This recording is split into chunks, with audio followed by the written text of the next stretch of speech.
क्या आपके सामने कभी ऐसा व्यक्ति आया है जिसने दावा किया हो कि वह अमर है? सोचिए, अगर कोई अचानक कहे कि उसने हजारों सालों तक इतिहास को अपनी आंखों से देखा है, रामायण से लेकर महाभारत तक, राजा महाराजाओं के उत्थान पतन से लेकर आधुनिक विज्ञान के विकास तक, क्या आप यकीन करेंगे या इसे महज एक पागलपन समझकर नजरअंदाज कर देंगे?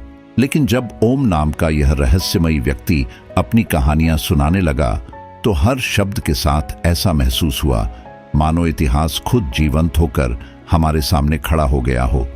क्या वह सचमुच एक अमर इंसान है या यह केवल उसकी कल्पना का खेल है? यह कहानी एक सवाल के साथ शुरू होती है, सच्चाई क्या है? अस्तित्व का प्रदर्शन। एक रहस्यमयी कथा की शुरुआत।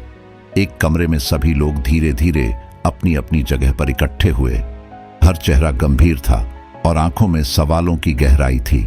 शाहिस्ता ने ओम के बगल वाली कुर्सी पर बैठते हुए अपनी गर्दन घुमाई और सुनिश्चित किया कि इस बार सुरक्षा के लिए गार्ड्स हर दिशा में मौजूद रहे। माहौल में तनाव था, लेकिन यह तनाव सिर्फ डर नहीं था, यह किसी बड़ी सच्चाई के सामने आने का संकेत था। डॉ श्रीनिवासन ने ओम के करीब झुकते हुए धीमे लेकिन तीखे स्वर में पूछा, ओम, हमें तुम्हें क्या बुलाना चाहिए? बंकिम, मधुकर, गुरुशील या फिर विदुर? तुम्हारे पास बहुत सारे नाम हैं। अब तक जो खुलासा हुआ है वह काफी है, लेकिन बाकी बातें हमें जाननी ही होंगी। सवाल यह है, तुम खुद बताओगे या हमें जबरदस्ती करनी पड़ेगी? ओम ने कोई जवाब नहीं दिया।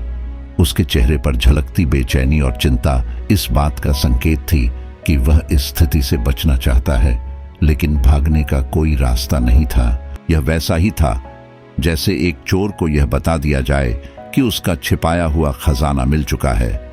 झूठ को पकड़ने वाली मशीन डॉक्टर श्रीनिवासन ने आदेश दिया और शाहिस्ता ने ओम को प्रक्रिया समझानी शुरू की। ओम, हम तुम्हें एक उपकरण से जोड़ने जा रहे हैं। यह उपकरण तुम्हारे विचारों को स्क्रीन पर दिखाएगा। इसका मतलब है कि तुम जो भी सोचोगे वह सब हमारे सामने आ जाएगा।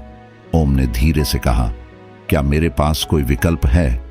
डॉक्टर श्रीनिवासन ने ठंडे स्वर में जवाब दिया, नहीं। शुरुआत की तैयारियां पूरी हो चुकी थीं। जैसे ही ओम को तारों से जोड़ा गया, माहौल और गंभीर हो गया। अंधेरा छा गया और कमरे में केवल कंप्यूटर स्क्रीन की हल्की रोशनी थी। कुछ ही क्षणों में स्क्रीन पर आकृतियां उभरने लगीं, कभी कोई गांव, कभी बहता हुआ पानी और कभी पुराने समय के लोग। यह सब तेजी से बदल रहा था और यह किसी सामान्य आदमी की सोच से कहीं परे था। ओम का अतीत, एक अविश्वसनीय दावा। शाहिस्ता ने ओम से पहला सवाल पूछा, सुषेण कौन है? ओम ने आंखें बंद करते हुए जवाब दिया, वह मैं था। स्क्रीन पर अचानक एक गांव का दृश्य उभर आया। हरे भरे जंगल, पहाड़ और पानी के झरने। यह दृश्य किसी कहानी की तरह लग रहा था, लेकिन यह कहानी सिर्फ शब्दों तक सीमित नहीं थी। यह ओम के जीवन का हिस्सा थी। यह कौन सी जगह है? शाहिस्ता ने पूछा। दक्षिण भारत का एक गांव, इसका नाम सुचिंद्रम है, ओम ने बताया। तुम वहां क्या कर रहे थे? मैं वहां वैद्य था, लोगों की बीमारियों का इलाज करता था। मैं हर पौधे और जड़ी बूटी को जानता था। अविश्वास का तूफान। जैसे ही ओम ने यह दावा किया कि वह त्रेता युग में लक्ष्मण को संजीवनी बूटी से बचाने वाला वैद्य सुषेण था, कमरे का माहौल बदल गया। स्क्रीन पर दृश्य और अधिक स्पष्ट हो गए। रामायण के पात्र जैसे भगवान राम, लक्ष्मण और हनुमान दिखाई देने लगे। यह दृश्य सभी के लिए हैरान कर देने वाला था। डॉक्टर बत्रा, जो इस पूरे सत्र को देख रहे थे, गुस्से से भड़क उठे। यह सब बकवास है, उन्होंने कहा। यह आदमी मानसिक रूप से बीमार है। यह सब उसकी कल्पनाएं हैं। वह पौराणिक ग्रंथों से इतना प्रभावित है कि उसने यह मान लिया है कि वह उनका हिस्सा है।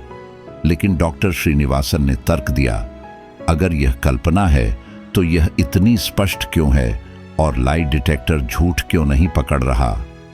एक और बड़ा रहस्य। डॉक्टर बत्रा के विरोध के बीच ओम ने एक और रहस्य उजागर किया। उसने कहा, मैं मरता नहीं हूं, मैं घायल होता हूं, बीमार पड़ता हूं, लेकिन फिर से ठीक हो जाता हूं। मैं तब से वृद्ध नहीं हुआ हूं। कमरे में सन्नाटा छा गया। क्या यह सच था? क्या वास्तव में ओम एक अमर व्यक्ति था जिसने युगों युगों तक यह सब जिया था। अतीत के पन्ने। रामायण से महाभारत तक दिन का सत्र समाप्त होने के बाद टीम ने रात के खाने पर चर्चा शुरू की। अभिलाष ने एक और विचार प्रस्तुत किया। क्या यहाँ पर किसी ने अश्वत्थामा और परशुराम के बारे में सुना है? हाँ, डॉक्टर बत्रा ने कहा। परशुराम भगवान विष्णु के छठे अवतार हैं और अश्वत्थामा महाभारत के प्रमुख योद्धाओं में से एक। दोनों को अमर कहा गया है। क्या हो सकता है कि ओम भी उन्हीं में से एक हो? सवालों का अंत नहीं, यह सत्र केवल शुरुआत थी। ओम की कहानी हर किसी को उलझा रही थी। क्या वह सच्चाई बोल रहा था या यह सब उसकी कल्पना का परिणाम था? उसकी स्मृतियां जो स्क्रीन पर प्रकट हो रही थीं, इतिहास के उन पन्नों को खोल रही थीं जिन पर कभी कोई सवाल नहीं उठाया गया था। शाइस्ता ने गहरी सांस लेते हुए कहा, हम कल इसे जारी रखेंगे। अगले दिन क्या होगा? क्या ओम के दावे सत्य साबित होंगे या यह सब केवल एक मानसिक खेल है? यह रहस्यमयी कहानी जारी है।